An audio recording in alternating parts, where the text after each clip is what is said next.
Well, we've had an unbeaten start to life in the Championship. All seems to be going rather well so far. If things continue in that vein today, we could end this episode top of the Championship.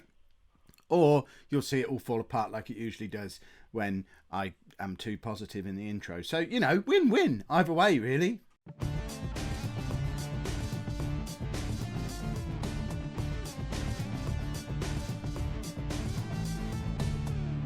Hello and welcome to Season 12, Episode 2 of Non-League to Legend. I'm Kev, and coming up on today's episode, we're away against Burnley and then at home against Reading in the Championship. As you can see from this league table, we were actually top of the league until last night when Hull played on the Friday night and leapfrogged above us because we had a better goal difference. But we are unbeaten in our first 5 games, and it's not as if we've had an easy run of games to open the season. The one game we didn't win was away against Newcastle, and we looked really good in that game as well. We just thumped Sheffield Wednesday 5-1. We beat Brighton 4-2. We didn't concede a goal for our first 3 games in all competitions. We have been knocked out of the EFL Cup, but who cares? Plus, it was against Premier League West Ham. I think they're in the Premier League. And yeah, there you go. A good Premier League team in West Ham, now managed by Roberto Martinez, apparently. And we looked really, really good in that game. Things are going well. We're playing some really good football. I'm worried about where this might be heading. I assume the bubble will burst today. I've done the dreaded thing when you're in good form, where I've closed the game, went to bed last night, woke up this morning, right, let's play a bit more. You know what happens if you're in good form and you close the game, it all starts to go wrong. And I assume that starts today. But on the off chance we carry on being as excellent as we have been so far, you'll be in for a visual treat. So, this is the team for the first of today's 2 games away against Burnley. A win, 2-0 or better, so a 2-goal or better win will put us back top of the league again at the end of this match. But we are away against a current Premier League team in real life, so let's not get too ahead of ourselves. We've got Thompson in goal, a back four of Smith, Fidalgo, Jordan and Davidson. In midfield, it's Smith, Fisher and Manton, with Hartley in behind Dixon and Parkinson. I still don't know who my first choice front 2 is, but I do know Parkinson and Dixon have got 4 goals each and they've not played 4 games yet. Taylor Crossdale, who I'm desperate to do well, only has 1 goal from 6 appearances and actually drops off the bench today because I want to have another look at Craig Hull, and I'm trying to find a way to keep Keith Shorthouse involved in the squad. But Hartley is having an incredible start to the season. I know he did quite well towards the end of last year. He was the one who was earmarked to be our proper attacking midfielder when we signed him a year ago, but he missed out on his pre-season last year. Didn't really get into the team until Christmas, but he was good in that second half of the season when Shorthouse fell away, and so far he's enjoying life in the Championship. 5 appearances, 3 goals, 3 assists, a Man of the Match award and an 8.14 average rating. That's a pretty good start to your first ever season at this level. So he has to be in the team, and we've still got McBride knocking around. I guess Taylor Crossdale could go on the bench for Papa Traore, who's another one of the ones we signed in the summer. But look at the potential ability of this lad. He's 24 years old now. We need to get him in the team sooner or later. He was at Posh last 2 seasons. For some reason, never really got a look in. I mean, he was starting games here and there, but I want to have a look at him ASAP. So, no, Taylor Crossdale does not make the bench. That was painful. We'll have him in for the next one. So let's submit our team, give out a squad number to the young right back. Yeah, he's going to be a regular in and around the squad now because Nyambi has picked up an injury. He's going to be out for the next 6 months. Yeah, Shorthouse has been injured, so that's why he's not playing. I don't know who he is, so I don't care. And yes, we're going to stuff him because we've had a break. So yeah, Davidson is going to be very much our first choice right back for most of this season, I guess. And that means the young lad who we brought in as one for the future suddenly makes the step up to be our reserve right back. Mark Smith can go across and play right back as well. We've been training him there for over a year, and we've got other options to come in at left back behind him. But I don't know. We'll see how things turn out. Adam Jackson can play at right back if need be. Not seen any of him yet this season. He's fallen well down the pecking order. He was a nice one to bring in for a bit of experience and stability at the end of last year, but don't expect to see him play many more games for us. Tom Dixon's picked up a little bit of a knock. Let's have a look. What's up with him? He has a bruised thigh, and we do have Hull on the bench, but we've not seen him score a goal yet. This is where I should have had Taylor Crossdale on the bench. I am now starting to realise it. We'll give Dixon 15 minutes maybe to sort himself out. Hartley finds Dixon. Dixon turned incredibly slowly there, almost as if he's got a painful leg. We'll get him off at the hour mark, I think, because he's not getting... We'll get him off now. His conditioning is lowering. We've got another message telling us he's injured. Let's bring Craig Hull on. I don't think we've had the Hull and Parkinson partnership so far. So we've, over the course of those first 6 or 7 games in all competitions, we've tried most of the potential strike partnerships we could do. This is one we haven't had a look at yet. And there we go. They've combined. Parkinson makes it 1-0. That's his 5th goal of the season. It does put us top of the league as things stand, which is mental. There was the young Polish striker. We need to talk about him. He came into the team. He scored on his debut against Newcastle. I can't remember his name. Yannicki, is that it? That seems right. And then got injured in the same game. He's going to be out for a couple of months. So he looked excellent for the 40 minutes or so that he played. But we'll see more of him probably nearer towards Christmas.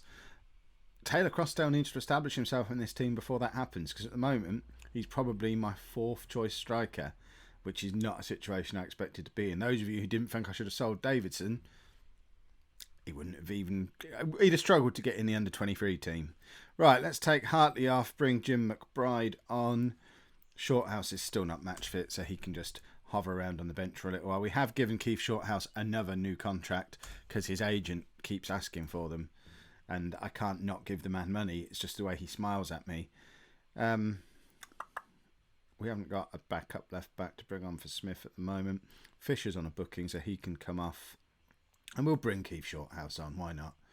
So he can go up there. Mantum can drop into the defensive role. McBride can play on the right-hand side of the 3. We've seen him do it plenty of times before. And hopefully that team's got enough about it to just close down this game. He says, still on an attacking instruction, because that's the only thing I know how to do. And we could end the match, if not the episode, but end the match top of the championship. Yeah, we're top of the league. Yeah, we're building on a platform. How terrifying would it be if we actually went up? We would get torn apart in the Premier League. Let's go and play Reading. Right, couple of changes for this game, because for the first time, probably since Southend, we're in a position to be able to just rotate the team every now and again. We haven't done it massively. Cato comes into the midfield with Mantum and Smith, and Taylor Crossdale comes in up front because Dixon's now picked up an injury. So it's not massive changes, but to have a player like Adam Cato, only having played 3 games so far this season, can just come into the team. We know how good he is. I can't remember if you lot have seen him yet this season, but those of you who were around during the Blackpool relegation season, which I assume is most of you. If not, go and watch that. It was an interesting one. In fact, I wasn't relegated. I was just sacked, so that's okay. Still just the 1 relegation on my record. But Cato was, along with Shorthouse and Thompson. Is that Norberto Miguel in goal for them? We'll get to him in a minute. But Cato was one of the bright sparks of that Blackpool team. Very happy to have him here at Plymouth now. And I want him to establish himself. Long term, he's going to be the replacement for Fisher, so he comes in for Fisher today. Fisher's contract's up at the end of the season. People keep offering me millions of pounds for him. He wants to leave, which makes me want to keep him because he must be really good. So this might be our long-term midfield 3. Parkinson with a very ambitious effort from long range. And if that is Norberto Miguel, you don't beat him from range like that. Again, for those of you who've been around even longer, you know all about Norberto Miguel. Anyone new? Miguel was with us at Southend and Hamilton, on loan from Man United both times. I got a bit of stick for having him in my Southend team. Similar to how I sometimes get a little bit of stick for Thompson being in this Plymouth team, because he was a young, not yet very good Premier League youth goalkeeper, and that's exactly the situation with Thompson.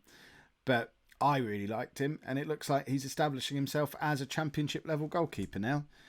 And it must be him, because he was in goal for Reading when they romped League One a couple of years ago, wasn't he? So he's obviously just well established at Reading these days. We'll have a look at him in a minute.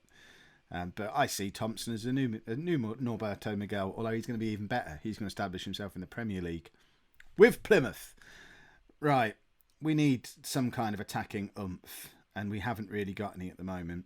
Mantum covers a lot of ground to pick the ball up there, tries to find Taylor Crossdale, who doesn't get there. Cato's going to get himself sent off. It's because I built him up so much before the match, and now he's got himself a red card. Right, what do we do? I guess we just go to a midfield 3, like that. We'll make Hadley attacking. I don't know if that's the best thing to do. I don't want to sacrifice one of the strikers.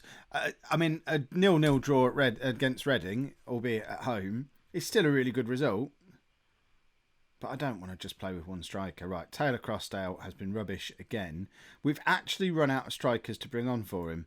Flavian Thomas is an attacking midfielder. I mean, this is making my mind up for me. We're not bringing Thomas on. We'll bring Keith Shorthouse on. But Millwall paid a lot of money for him, then released him, which is a bit odd. So he'll get his chance at some point. But for now, we're going to bring on Keith Shorthouse. He's going to go there.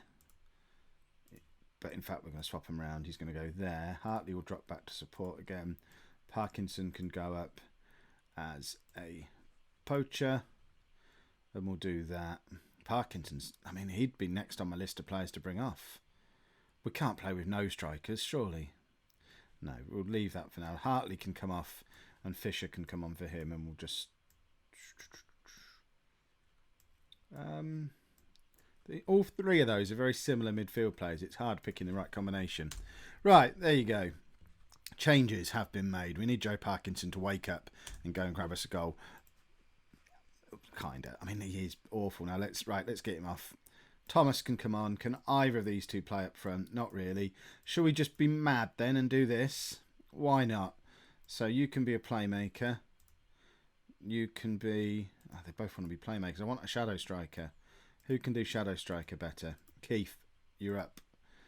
And I mean, I know that's stupid, but we're running out of strikers. None of them are playing very well. It might work. It might just confuse the Reading defenders into not really knowing who to mark and where to mark them. I don't know. Tactics. You know I can't do them. You remember the 6-6 draw. There we go. 0-0. By no means a disaster. We have fallen off the top of the league, but 7 games in, we're still only 1 point off top. So that, bearing in mind we were down to 10 men for half an hour of that game, just shows we are slowly but surely becoming a really good championship football team. And that's surprising. This might be, I think we might be reaching the point where this is the best squad of players we've had during the 12 seasons of Non-League to Legend so far. Let me know what you think about that down in the comments. If you've enjoyed that, please make sure you pop a like on there for me. Subscribe to the channel if you'd like to see more. And thank you very much for watching.